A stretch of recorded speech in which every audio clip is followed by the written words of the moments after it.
ونستغفره ونستهديه. نعوذ بالله من شرور أنفسنا ومن سيئات أعمالنا. من يهده الله فلا مضل له ومن يضلل فلا هادي له. وأشهد أن لا إله إلا الله وحده لا شريك له، وأشهد أن محمدا عبده ورسوله صلى الله عليه وعلى آله وصحبه وسلم تسليما كثيرا. يا أيها الذين آمنوا اتقوا الله حق تقاته ولا تموتن إلا وأنتم مسلمون. يا أيها الناس اتقوا ربكم الذي خلقكم من نفس واحدة وخلق منها زوجها وبث منهما رجالا كثيرا ونساء. اتقوا الله الذي تساءلون به والأرحم إن الله كان عليكم رقيبا. يا أيها الذين آمنوا اتقوا الله وقولوا قولا سديدا يصلح لكم أعمالكم ويغفر لكم ذنوبكم، ومن يطع الله ورسوله فقد فاز فوزا عظيما. أما بعد، فإن أصدق الحديث كتاب الله، وخير الهدي هدي محمد صلى الله عليه وسلم، وشر الأمور محدثاتها، وكل محدثة بدعة، وكل بدعة ضلالة، وكل ضلالة في النار.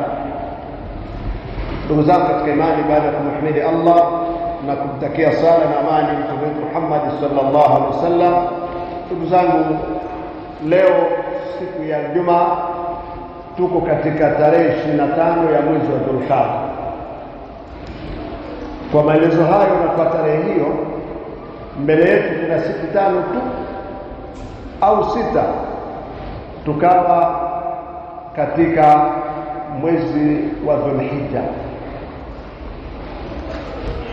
Mwezi wa Dhulhijja ni mmoja wapo katika miezi mitukufu minne aliyoitaja Allah tabaraka wa taala ndani ya kitabu chake kwamba idadi ya miezi ya mwaka mzima ni miezi 12.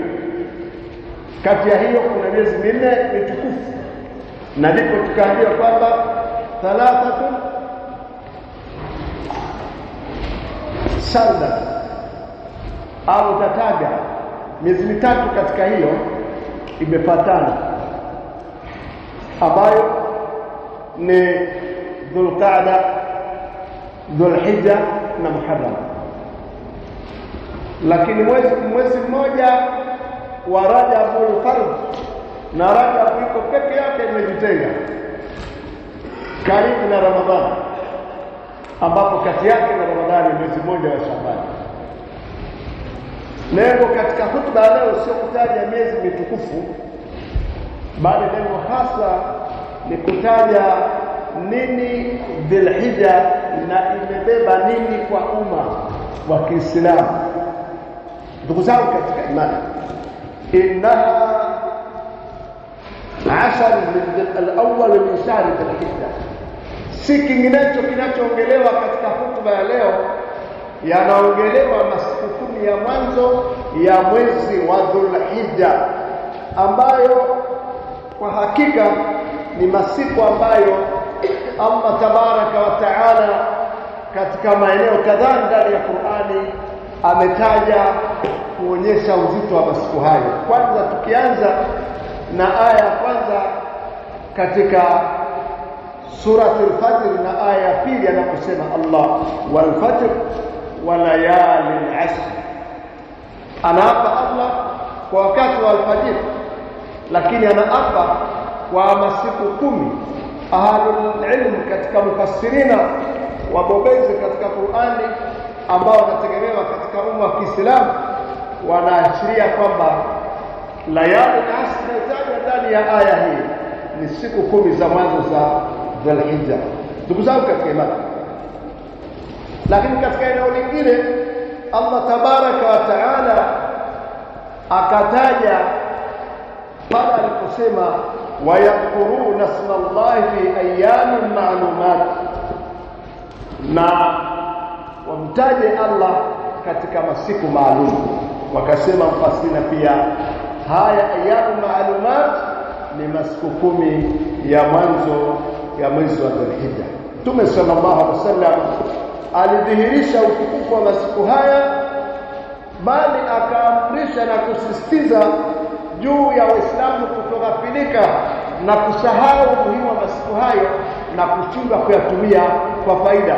Pale aliposema Mtume sallallahu alaihi wasallam katika hadithi ambayo imepokelewa iliyo sahihi, anasema Mtume sallallahu alaihi wasallam, ma min ayamin al-amal as-salih fihinna habbu ila Allah min hadhihi al-ayam al-'ashr.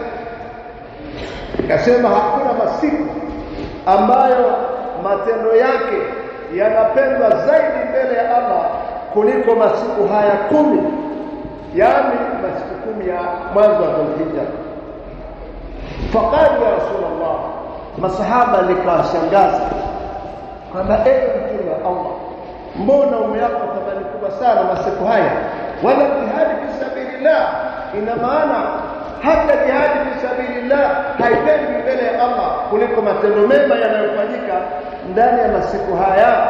Akasema wala jihad fi sabilillah. Pale Mtume sallallahu akajibu akisema hata jihad fi sabilillah haipendwi mbele ya Allah kama matendo mema yanayofanyika ndani ya masiku haya 10 ya Dhulhijja ya mwanzo.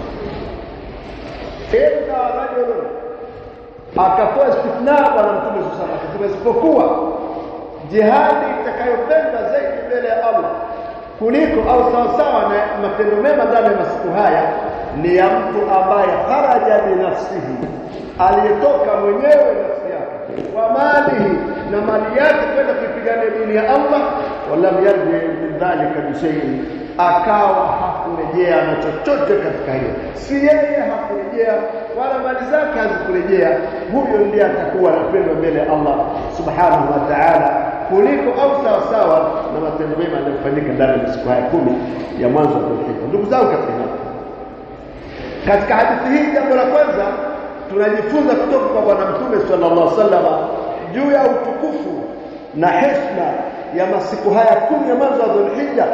Bali wa ahlul ilm wametoa kauli mbalimbali ambazo zinaonyesha utukufu wa masiku haya, kwamba sio wa kawaida tu, bali unakwenda mbali utukufu huo, kwamba ni bora kuliko haya masiku yote ya mwaka mzima na mpaka masiku 10 ya mwisho, hasa nyakati za mchana katika mwezi wa Ramadhani. Ndugu zangu, lakini pia hadithi ikatuonyesha kwamba kujikurubisha kwa Allah kwa matendo mema katika masiku ya 10 ya mwanzo wa Dhulhijja ni jambo linalopendwa zaidi mbele ya Allah subhanahu wa ta'ala kuliko masiku mengine yote ya dunia. Lakini pia katika hadithi tukawa tumesisitizwa na kuwekewa mkazo juu ya kufikirisha matendo mema katika masiku haya 10 ya Dhulhijja. Bali imesihi kutoka kwa tabi'i anaitwa Masruq ibn al-Ajda rahimahullah, yeye aliulizwa kuhusiana na kauli ya Allah anaposema wal fajr wa layalin ashr, naye akathibitisha kwamba hii aya inaashiria siku 10 za mwanzo wa mwezi wa Dhulhijja. Ndugu zangu katika imani,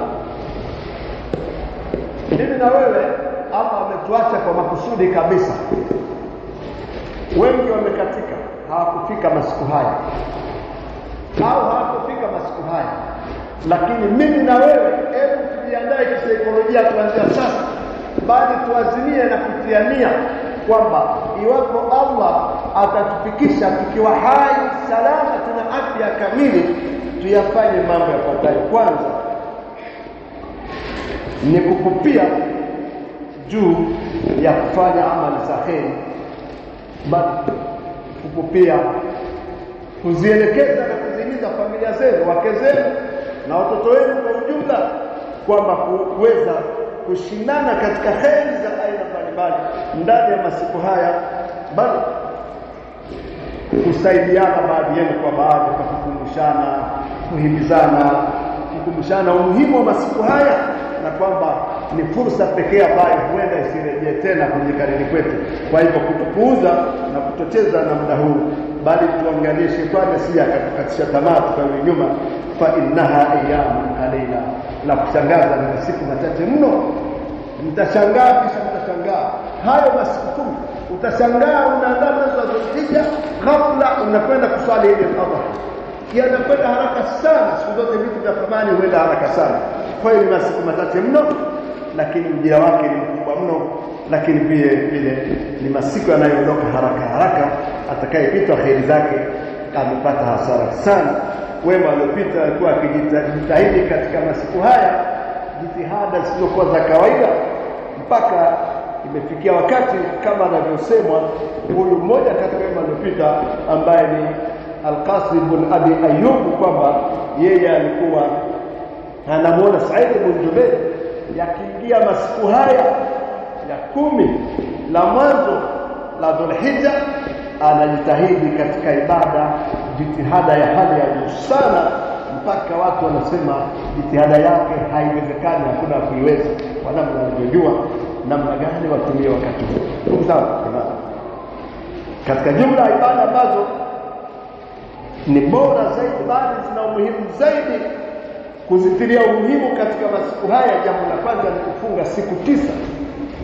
Na hili jambo ni sunna ambayo ni mustahabu kwa wanachuoni, maimamu wetu wanne na wengine katika ahlul ilm, bali ni jambo limekuwa mashuhuri kwa wema waliopita kufunga masiku haya katika masahaba na matabiina na waliokuja baada yao.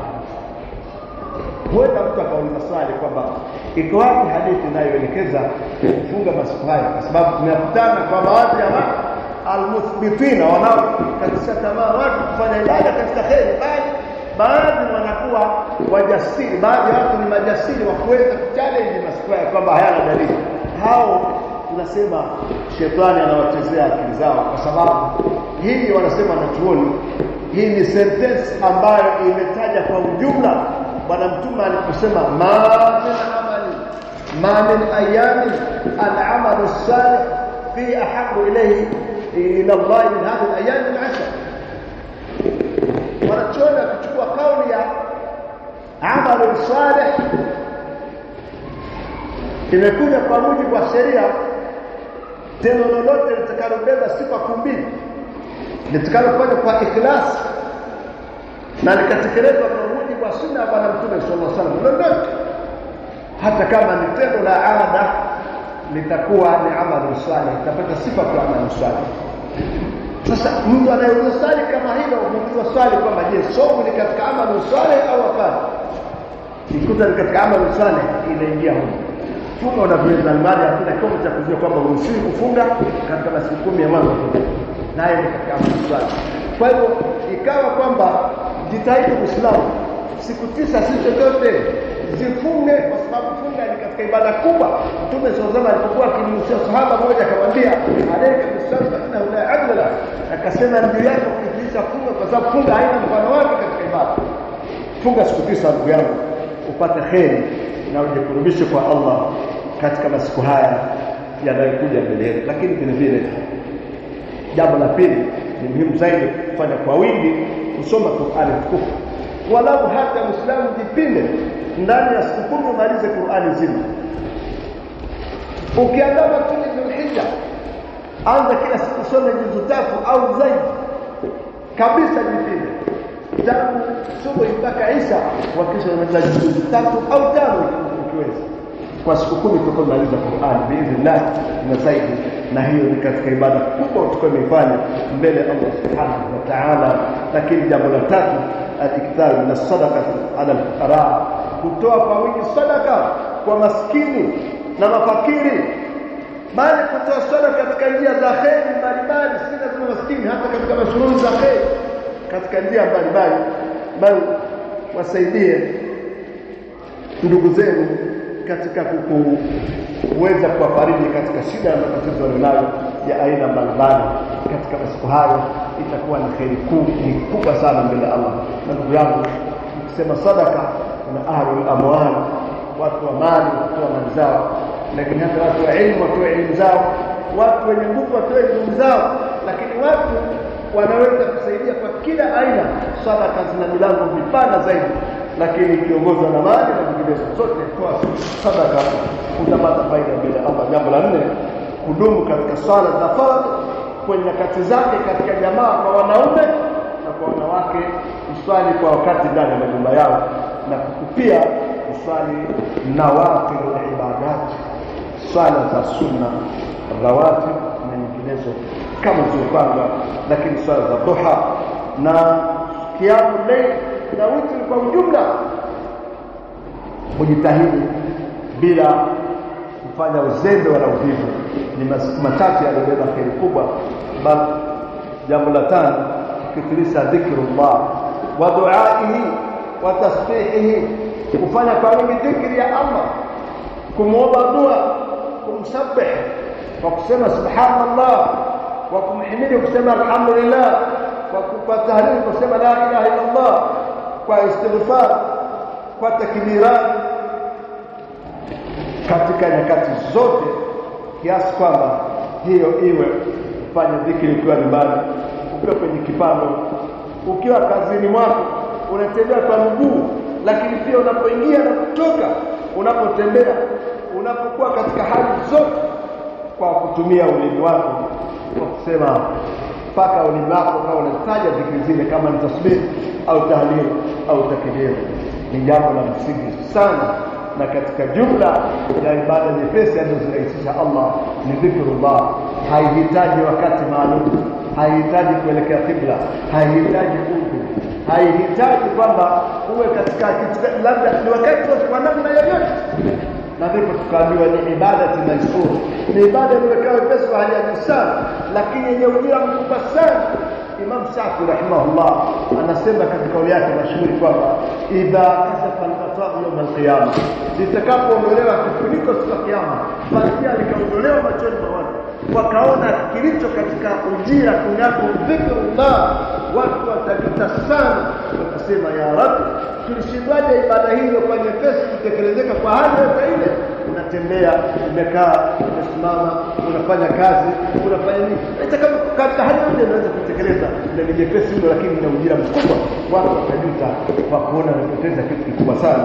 Bali dhikri imekuja umuhimu wake kwamba hata katika ibada nyingine zote wenye ujira mkubwa ambao ibada zao zina thamani kubwa mbele ya Allah, zina uzito hali ya juu sana, ni wale ambao ndani ya ibada hizo wanafanya dhikri ya Allah kwa wingi.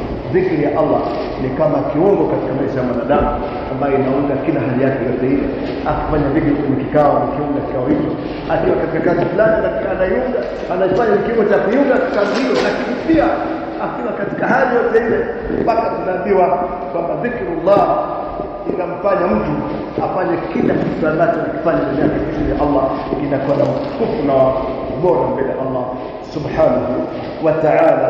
Ndugu zangu katika imani, dhikrullah ndio ibada kubwa sana mbele ya Allah subhanahu wa ta'ala, ambayo inaweza kutekelezeka kwa hali yote ile, bali kwa namna yote ile.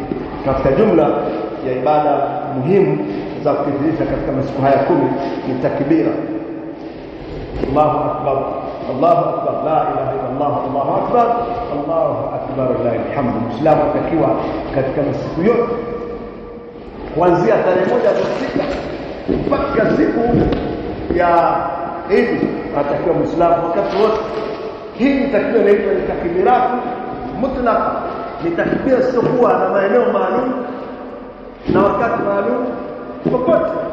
Kiasi imekuja katika jumla aliyokuja kama ilivyo katika Bukhari, anasimulia kwamba ilikuwa masahaba wa Mtume sallallahu alaihi wasallam ambaye ni Umar ibn Abdullah ibn Umar na Abu Huraira walikuwa wakitoka wakienda masokoni katika masiku 10 ya Dhulhijja, yukabirani wa yukabbiru nas takbirihima, wanaita takbira kile masiku Allahu akbar, la ilaha illa Allah, Allahu akbar, Allahu akbar, la ilham.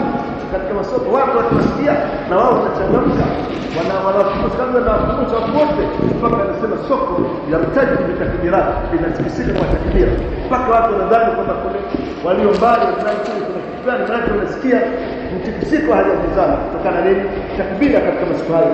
Bali wakitoka majiani katika maeneo mbalimbali ndani ya masiku yote 10 ya Dhulhijja katika nchi za Kiislamu, alhamdulillah, baadhi wao wanatekeleza sunna hii, wanachukua microphone, wanapita mitaani wakisema takbira barabarani, watu wasema mbalimbali.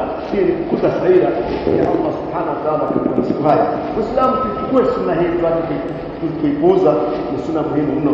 Lakini vile vile mwingine katika wanachuoni matabi'i ambaye ni Maimun ibn Mihran at-tabi'i al-jalil rahimahullah, yeye anasema adraktu an-nasa wa innahum la yuqabiluna fil asr hatta kuntu asbahuhu bil amwali min katratha. Huyu Maimun ibn Mihran ni mwanachuoni katika matabi'i, anasema mimi kukua kwangu niliwakuta watu katika masiku ya 10 ya Dhulhijja walikuwa wakitoa takbira kwa wingi wa takbira, nasikia nadhani kama mawimbi ya maji ya bahari yanakuwa yakipiga, unasikia ukiwa mbali yanakuwa yakipiga sauti kutoka, nasikia na wafananisha hapo takbira zao kama mawimbi ya bahari yanakuwa yakipiga. Hii inaonyesha kwamba wema waliopita walipa nafasi kiasi gani takbira katika masiku haya. Sisi tunaona ni haya, tunaona unyonge, tunaona kama vile ushamba fulani. Hapana, mfano hii ni ibada kuu. Hebu tuifanye bila haya, kwa sababu hii ni kheri. Tuwe na haya katika mambo ya shari tuache, lakini katika kheri tuwe na haya, bali tumshukuru Allah kwa wingi, tufanye ibada hizi kwa wingi. Hii ni katika kheri ambazo tutapatia kheri. Ndugu, bila kusahau kukumbusha kwamba kwa mujibu wa hadithi ya Bwana Mtume sallallahu alaihi wasallam anasema Allah katika masiku ya mwaka wenu ametoa fursa maalum ambazo fursa hizo Uislamu zichukue, kwa sababu huenda ukapatia fursa moja katika fursa hizo ukafanikiwa mafanikio ya milele ambayo hutapata hasara baada yake. Aqulu ma tasma'un wa astaghfirullah li wa lakum wa lisa'il muslimin innahu huwal ghafurur rahim wa huwal barrul karim.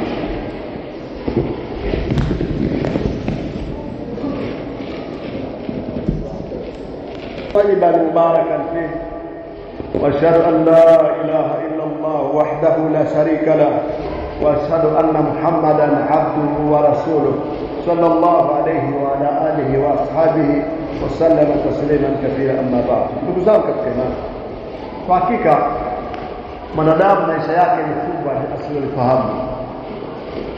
Kuna watu kama tunavyoambiwa kwamba anaamka asubuhi, mchana anacheka na wenzake, anafurahi, kumbe mipango inayopangwa huko mbinguni katika ghaibu asiyojua, sada zake zinaandaliwa, jioni anatakiwa asiku. Kile kutokana na umri wetu ulivyo Allah amejalia kwa mwanadamu, umri wake haujui, hata anachokijua kuhusu umri wake, lakini la kusikitisha kuliko yote, umri wake ndio sahifa ya matendo yake. Kama kuna sahifa kuandika matendo yake ni umri wake. Atakachokiandika katika umri wake, kama ni kheri kitamtarisha kufanikiwa, na kama ni shari kitamwangamiza. Kwa hiyo inapotokea fursa mwanadamu usichezee, kwa sababu swala la umri si mali yako wala si miliki yako. Una mwenyewe anayemiliki umri, na wewe ndiye atakwenda kuuliza mhesabu dakika baada ya dakika na saa baada ya saa na siku baada ya siku na mwezi na juma na kadha, mpaka umri wako mzima umeutumiaje katika dunia hii. Inapopatikana fursa kama hizi, ndugu zangu, hatutaki kucheza na fursa hizi, bali kitu muhimu ni kushikamana na kutumia vizuri nyakati zetu ili tupate kheri ili ya kutosha mbele Allah subhanahu wa ta'ala. Ndugu zangu katika imani, lakini katika jumla ya matendo muhimu katika masiku haya 10 ni kuchinja adhahi, ni kuchinja vichinjwa vya udhiya, ambavyo kwa hakika vichinjwa hivi ni katika jumla ya matendo matukufu mno anayetakiwa kufanya Muislamu katika masiku haya 10 ya Dhulhijja. Na bal Mtume sallallahu alaihi wasallam alikuwa si tajiri, tunakushika na sifa utajiri, bali aliomba kuwa maalum, akisema Allahumma inni miskina wa mithli miskina wa hsini kuzima fil masakin. Ya Rabbi, nifanye niishi nikiwa maskini, nifiche nikiwa maskini, na unifue katika makundi ya maskini. Kwa hiyo tunakuwa kwa ajili ya maskini, lakini pamoja na hayo haikupokelewa kwamba alipitwa kuchinja udhiya kwa umuhimu aliochukua. Na hapo ndipo tunaambiwa, ndugu zangu, Muislamu anatakiwa afahamu kwamba hizi ibada na fursa hizi ambazo zimekuja, kama unaweza kuwezesha, usifanye mtendo, kwa sababu hujui ibada gani itakuwa mbele ya Allah subhanahu wa ta'ala siku ya kiyama. Angalia Mtume sallallahu alaihi wasallam anasema hakuna ibada inayopendwa zaidi siku ya Eid kama kumwaga damu ya mnyama anayemchinja, na mnyama huyo hukubalika mbele ya Allah subhanahu wa ta'ala kwa ikhlasi yako na ukweli wako kabla damu yake haijadondoka chini ya ardhi.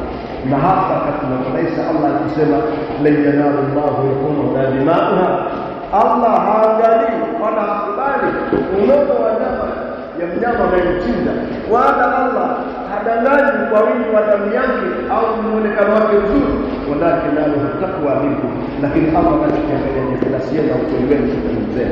Unaitoa kwa ajili ya Allah, unataka radhi ya Allah, unataka riadha kuonekana ni msala muhimu sana, na hivyo takaseni nia zetu kwa ajili ya Allah na chagueni wanyama wazuri.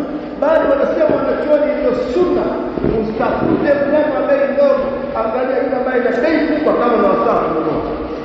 Hapa yani kama wewe na kawaida ukienda kunaanza kupiga bei kumzima, sasa wewe sio kutafuta mwenye bei kubwa, hiyo mustahabu. Kwa nini? Kwa sababu Allah anasemaje kwamba wala wanaotoa katika njia za kheri, asema hulaika humul muflihun, hao ndio watakaozidishiwa. Kila ukitoa kwa njia ya Allah, Allah anakulipa kilichokuwa bora zaidi. Ndugu zangu katika imani, wakati mwingine Uislamu hubweteka ikitokea pengine kutokea mchinjo vikachinjwa kwenye maeneo kutoa vingi, Uislamu unatokea yangu kwa hata ikichinja mchinjo wa milioni, wewe nafasi yako iko pale pale, una nafasi yako ya kutafuta heri za Allah. Chinja kichinjwa chake kila katika dunia anachinja, kwa sababu anachinja ni mwingine anajipatia heri mwenyewe, wewe unabaki mkono mtupu. Na sisi lazima tusidane katika mambo ya afya. Wanasema wanachuoni katika jambo ambalo Muislamu hatakiwi kumtanguliza mwenzake kwamba ampe kipaumbele ni katika jambo la afya.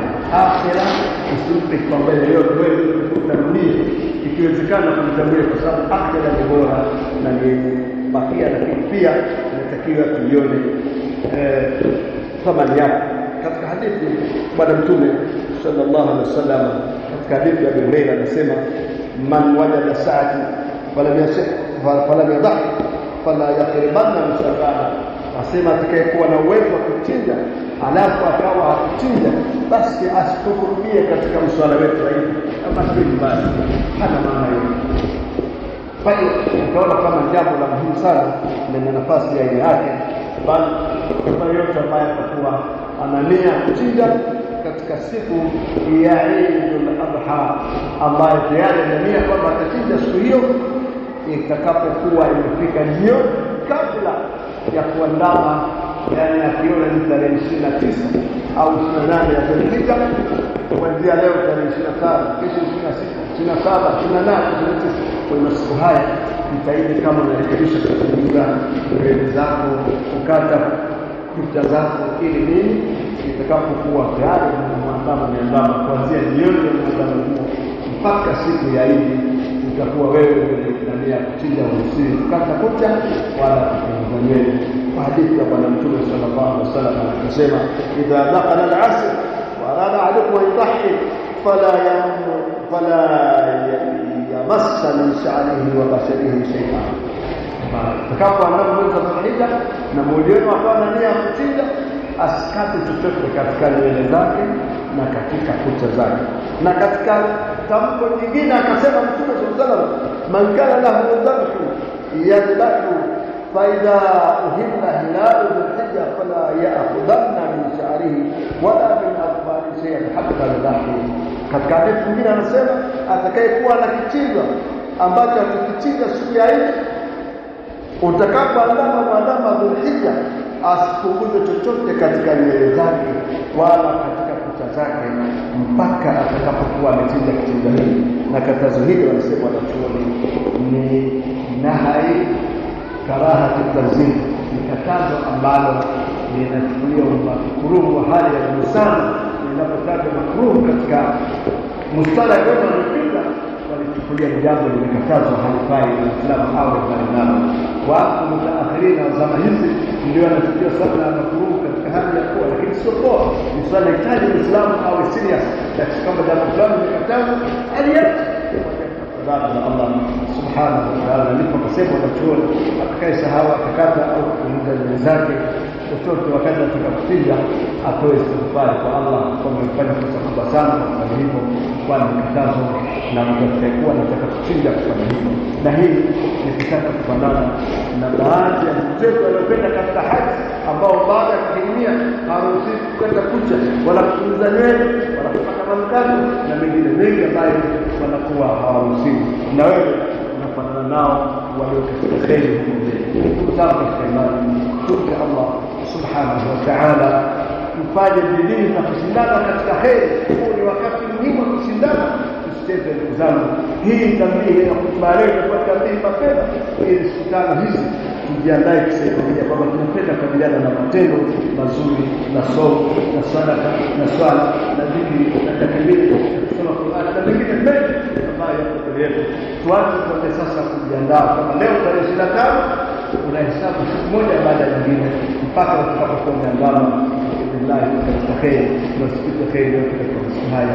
Sallallahu alaihi wasallam كما أمر ذلك العزيز الحكيم إن الله وملائكته يصلون على النبي تسليما اللهم صل على محمد وعلى محمد كما صليت على إبراهيم وعلى إبراهيم وبارك على محمد وعلى محمد كما باركت على إبراهيم وعلى إبراهيم إنك حميد مجيد. اللهم أعز الإسلام والمسلمين والمسلمين والمسلمين اللهم آت الرسول تقواها وزكها أنت خير من زكاها ومولاها. إن ربنا آتنا في الدنيا حسنة وفي الآخرة حسنة وقنا عذاب النار برحمتك يا ارحم الراحمين والحمد لله.